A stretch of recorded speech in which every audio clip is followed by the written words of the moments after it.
मध्यवित्तों ପାଇଁ बजेट बड़ आश्वस्ति नुआ टिकस व्यवस्था 12 लाख पर्यंत आय उपरे देबाकू पड़िबनी टिकस अर्थात मासकू 1 लाख टंका आय करुवा व्यक्ति को कौन टिकस देबाकू पड़िबो नाही। यह बाद वेतन भोगी रही स्टैंडर्ड डिडक्शन 75,000 टंका अर्थात वेतन भोगी को 12 लाख 75,000 टंका पर्यंत आय उपरे टिकस छाड़ रही। 12 लाख रु अधिक आय करुथिले जो टिकस देबाकू पड़िबो सेथिरे मध्य परिवर्तन होईछि। नुआ आयकर व्यवस्था 7टी स्लैब रही। 12 लाख रु अधिक आय उपरे 4 लाख आय पर्यंत आयकर छाड़ रही अर्थात 4 लाख टंका पर्यंत कौन से टिकस देबाकू पड़िबो नाही। 4 रु 8 लाख पर्यंत 5% टिकस देबाकू पड़िबो। 8 रु 12 लाख पर्यंत 10%, 12 रु 16 लाख टंका पर्यंत 15%, 16 रु 20 लाख टंका आय पर्यंत 20% टिकस रही। 20 रु 24 लाख टंका आय पर्यंत 25% टिकस देबाकू पड़िबो। 24 लाख टंका अधिक आय थिले देबाकू पड़िबो 30% टिकस। नुआ टिकस व्यवस्थार स्लैब हार परिवर्तन एवं विभिन्न आय स्तर पर रिहाती जोगु कौन फायदा मिलिबो आसंतु एबे देखिबा। 8 लाख टंका आय उपरे वर्तमान 30,000 टंका टिकस देबाकू पड़ुछि। प्रस्तावित टिकस हार में 30,000 टंका रिबेट एवं लाभ मिलिबो अर्थात कौन से टिकस देबाकू पड़िबो नाही। 12 लाख टंका आय उपरे 80,000 टिकस देबाकू पड़ुछि। प्रस्तावित व्यवस्था रिबेट बेनिफिट रहिबो 80,000 टंका। तेणु नुआ व्यवस्था एणिकी 12 लाख टंका आय उपरे कौन से टिकस देबाकू पड़िबो नाही। 50 लाख टंका आय करुथिले देबाकू पड़ुछि 11,90,000 आयकर। तेबे नुआ व्यवस्था देबाकू पड़िबो 10,80,000 टंका अर्थात 1,10,000 टंका लाभ मिलिबो।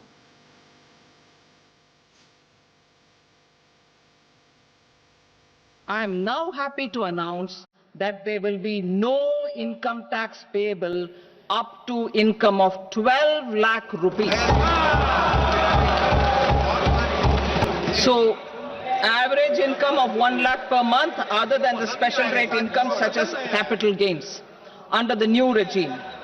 This limit will be 12.75 lakh for salaried taxpayers due to the standard deduction of 75,000. Slabs and rates are being changed across the board to benefit all taxpayers. The new structure will substantially reduce the taxes of the middle class and leave more money in their hands, boosting household consumption, savings and investment. In the new tax regime, I propose to revise tax rate structures as follows: 0 to 4 lakh rupees nil, 4.8 lakh rupees to 4 to 8 lakh rupees 5%, 8 to 12 lakh rupees 10%, 12 to 16 lakh rupees 15%, 16 to 20 lakh rupees 20%, 20 to 24 lakh rupees 25%, and above 24 lakh rupees 30%. To taxpayers up to 12 lakh of normal income other than special rate income such as capital gains. I read that again. To taxpayers up to 12 lakh of income other than special rate income such as capital gains, tax rebate is being provided in addition to the benefit due to slab rate reduction in such a manner that there is no tax payable by them. Tax system रे आजिका दिन में दुईटी regime अच्छी गोटे हूँ old tax regime और गोटे हूँ new tax regime. आज जो 12 लाख टंकार पर्यंत 12 लाख टंका पर्यंत जो एग्जेम्पशन बा रिहाती घोषणा करा जायछि सेटा जो माने ऑप्ट करचंती न्यू टैक्स रेजिम को तांको पे एप्लीकेबल हबो। आपण जो नुआ टैक्स रेजिम अच्छी सेटा 2020 रे इंट्रोड्यूस हेतिला एवं सेटा गोटे सिंपल टैक्स स्ट्रक्चर से बेसी किसी डिडक्शंस एग्जेम्पशंस कौन स्कोप नाई एवं नुआ टैक्स पेयर जो माने गोटे सिंप्लीफाइड टैक्स स्ट्रक्चर को अडॉप्ट करने चाहते तांको विशेष बेनिफिशियल। जदि आम ओल्ड टैक्स रेजिम देखा ताले 10 लाख टंका ऊपर जो माने इनकम करचंती तांकर 30% स्लैब रे से आसबे। न्यू टैक्स रेजिम जदि देखा जहाँ आज जो चेंज होती 24 लाख टंका ऊपर 30% टैक्स स्लैब आसब। जो नुआ टैक्स रेजिम अच्छी 0 रु 4 किसी इनकम नाई ता देरे, 4 रु 8 5% टैक्स स्लैब रे आसबे से माने एवं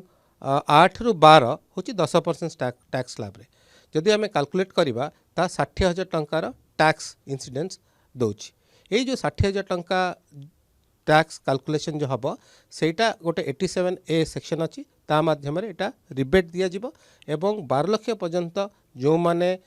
उपार्जन करचंती तांको गोटे पैसा टैक्स देवाको पड़िबो नाही। द्वितीय जिनस मुझे कही रखुची जो मैंने नुआ टैक्स रेजिम को जीवे सेठी गोटे सरचार्ज मध्य थाए। ओल्ड टैक्स रेजिम रो जो सरचार्ज अच्छी सेटा 37% 37%, जो नुआ टैक्स रेजिम होची 24% सरचार्ज। मोटामोटी सरकार यह आभिमुख्य कि समस्ते अधिक रु अधिक लोक गोटे सिंप्लीफाइड टैक्स रेजिम सहित जोड़ी हुंतु। तेज आज केंद्र अर्थमंत्री निर्मला सीतारमण बजेट समय जहाँ सब कहते टिके आसतु सहज भाषा बुझा। आम सहित श्रीयुक्त राजीव साहू वरिष्ठ चार्टर्ड अकाउंटेंट जोड़ी होती अधिक आलोचना संपर्क करने। श्रीयुक्त साहू आपन को स्वागत करी। नुआ टिकस व्यवस्था 12 लाख पर्यंत आय उपर कौन टिकस देवाक पड़ो ना। टिकस स्लैब को टिके सहज भाषा आम दर्शकों को आप बुझेबे। देखंतु प्रथम कथा होची जे जो प्रकार आज श्रीयुक्त श्रीमती निर्मला सीतारमण प्लेस करिसंती एवं जोरा हाईलाइट होची जे 12 लाख पर्यंत जो जे इनकम करुथिबे से टैक्स दबाकू पड़िबो नाही एवं जदि से सैलरीड पर्सन हेतिबे ताले 12,75,000 टंका पर्यंत तांकू टैक्स पड़िबो नाही। डिफरेंस होची तांकू 75,000 टंकार जो स्टैंडर्ड डिडक्शन एडिशनल बेनिफिट पाउचंती। मुझे कही रखे जे 4 लाख तार कैलकुलेशन होची 4 लाख पर्यंत नील टैक्स, 4 लाख रु 8 लाख पर्यंत है 5% बा 20,000 ताने 8 लाख टंका जार इनकम थिबो से 20,000 टैक्स। किंतु मु परवर्ती समय बुझेबी जे 87A रे आपण 12 लाख टंका पर्यंत जतिकी टैक्स आसीबो 87A रे डिडक्शन फुल पाइबे एवं जेतले आपण 12 लाख टपी जिवे से टैक्स पुणी थे लागू हम एवं जदि आपण तार हिसाब को नेबे ताहले जने जदि 20 लाख टंका इनकम करुची तार टैक्स होची 2,90,000 सरचार्ज को छाड़देले। किंतु नुआ रिजिम रे नुआ बजेट अनुसार सेटा होची 2 लाख टंका तो आपण को बेनिफिट मिलुची 90,000 टंकार। जदि आपणकर इनकम 20 लाख टंका 30 लाख टंका हैला ताहले से अमाउंटा चली जीवो पुराना रे थिला 5,90,000 एवं वर्तमान आसीबो 4,80,000 तेणु 1,10,000 टंकार बेनिफिट आसीबो। जदि 15 लाख टंका इनकम थिबो ताले 1,40,000 वर्सेस 1,05,000 एवं तार कैलकुलेशन मु कहि दिए जे 12 लाख पर्यंत जो टैक्स आसुथिला 12 लाख उपरे 12 लाख रु 16 लाख है 15% बा 60,000, 16 लाख रु 20 लाख है 20%, 4 लाख उपर से 80,000, 20 लाख रु 24,000 गोटे नुआ स्लाब आसला जोटा है 25% बा लक्षे टंका एवं 24 लाख उपरे 30 लाख टंका जोटा पूर्वर 15 लाख टंका उपरे 30% टैक्स लागुला सेटा वर्तमान 24 लाख उपरे 30% लागिबो एवं गोटे नुआ टैक्स स्लैब आसिला जोटा कि 25% जोटा आगुरु 20 पर 30% हो जाउथला वर्तमान सेटा 20 पर 25 गोटे स्लैब आसीबो 4 लाख पर्यंत एवं 24 लाख उपरे 30% टैक्स पड़िबो। तेणु गोटे सब्सटेंशियल बेनिफिट मु पुणी थे कही रखे जदि आपणकर इनकम 15 लाख टंका अच्छी ताहले पुराना कैलकुलेशन अनुसार 1,40,000 थिबा बेले नुआ बजेट आजिकार बजेट अनुसार सेटा 1,05,000 हो बा 35,000 टंकार बेनिफिट आसीबो। जदि सेटा 20 लाख है ताहले आपणकर टैक्स परिमाण 2,90,000 वर्सेस आपणकर नुआ बजेट अनुसार आजिकार बजेट अनुसार सेटा 2 लाख टंका बा सेविंग है 90,000 एवं जदि आपणकर इनकम 30 लाख टंका आसुची ताहले सेटा 5,90,000 टंका टैक्स आसीबो वर्सेस आजिका बजेट अनुसार सेटा 4,80,000 बा 1,10,000 टंकार बेनिफिट आपण पाइबे। तेणु एटा गोटे डिस्टिंक्ट एवं मेजर डिफरेंस आपण पुराना सिस्टम रे जहाँ टैक्स दौले एवं आजिका दिन रे जेहेतु आपणकर मिनिमम स्लैब बढ़िला एवं टैक्स रो स्लैब गुड़ाक आउरी राशनलाइज करागला सेथिपई आपनकु कम टैक्स दबाक पड़िबो एवं सेथिपई एवं तार सरचार्ज मध्य 37% जगह 24% आपनकु दबाक पड़िबो तेणु एटा केवल सरलीकरण आयकर स्लैब रे परिवर्तन को उद्देश्य रे करा जाई थाए पूर्व थर मानकर भी हेछि अनेक थर आयकर स्लैब रे परिवर्तन एवं आयकर दाता माने यहाँ द्वारा केवल उपकृत होई थांती ना यहाँ पछरे सरकारंकर आउ भी किछि उद्देश्य थाए नहीं गोटे बड़ जिनस जोटा कि यही बजेट रे सरकार रेकग्नाइज करिसंती सेटा हला जे मध्यवित्त प्रकृत रे देश पई तांकर कंट्रीब्यूशन बहुत बेसी सेमाने होचंती बैकबोन कोनोसी अर्थनीतिर एवं कोनोसी समाजर एवं सेमाने भी एस्पिरेशन सहित बंचित थांती तांकर एस्पिरेशन बेले बेले फुलफिल हेई न थाए कारण तांको पाखरे जेतिकी अवेलेबल सरप्लस थाए सेटा एडिक्वेट हेई न थाए जोथि पई से टंका को सेमाने इनएडिक्वेट हवा जगु सेमाने तांका एस्पिरेशन फुलफिल करि न थांती सरकार एई समय रे आसी मध्यवित्त को तांकर न्याज्य बा तांकर हक दबा संगे संगे तांको पाखरे जो अवेलेबल सरप्लस टा बढ़ी गला जोटा कि सेमाने परवर्ती समय रे आसिकी तांकर अवेलेबल सरप्लस को यूटिलाइज करि परिबे एवं सेटा अर्थनीति को से पैसा आसीबा द्वारा कंजम्पशन बढ़िला एवं सरप्लस मध्य बढ़िला जोटा कि अन्य उपाय रे सरकार मध्य पैसा पाइले किंतु ए मध्यवित्त ताकू ठीक भाव रे यूटिलाइज करथिबारु सेमाने तार सुफल एवं तांकर एस्पिरेशन को प्रतिफलन करिवारे साहाय्य हेताय सर बजेट मुख्यतः 12टी प्रमुख क्षेत्र को गुरुत्व दिया जायछि आपनको हिसाब रे सबुटु बड़ क्षेत्र कोउठा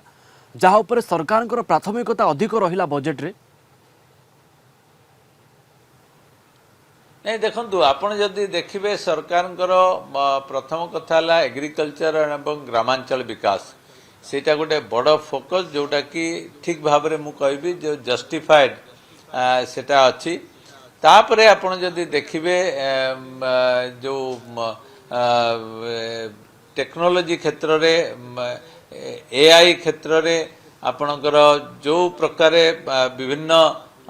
दिगरे स्वास्थ्य कहतु शिक्षा कहतु टेक्नोलॉजी कहतु एमएसएमई कहतु स्टार्टअप कहतु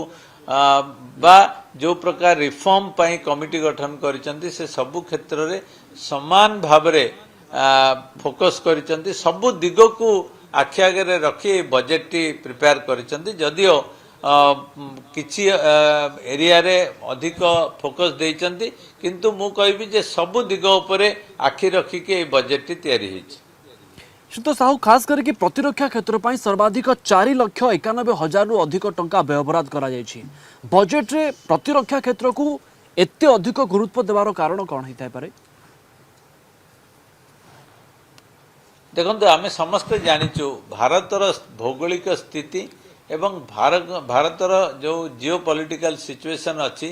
भारत चारिकटे जो मैंने अच्छा क्या भी आप विश्वास को नहीं पारे नहीं एवं स्पेशली चाइनीज परिस्थिति एभली जे से माने सदाबले चेष्टा करेंगे डायरेक्टली इनडायरेक्टली एवं पाकिस्तान आमर नेबर होइतिबारु आमे केबे भी तांको विश्वास करि परिबा नै एवं ता संगे संगे नेपाल कोंतु एपटे आपनकर बांग्लादेश कोंतु even to some extent Sri Lanka कोंतु जार भौगोलिक स्थिति दृष्टि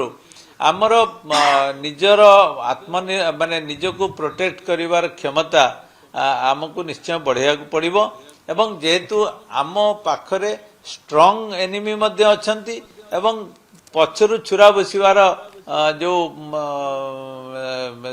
शत्रु मध्य अछंती तेणु आमे कोनोसी प्रकार चांस नहीं परिबे नहीं आमे देखिचु जे जो विभिन्न समय रे आमे जो प्रकार युद्धर परिस्थिति देकी आसीचु एवं कारगिल वार ठू आरंभ करी अन्य समय रे अनेक समय रे हमकु थ्रेट आसीची तेणु आमे केबे भी ए परिस्थिति को ओवरकम करिया पई हमर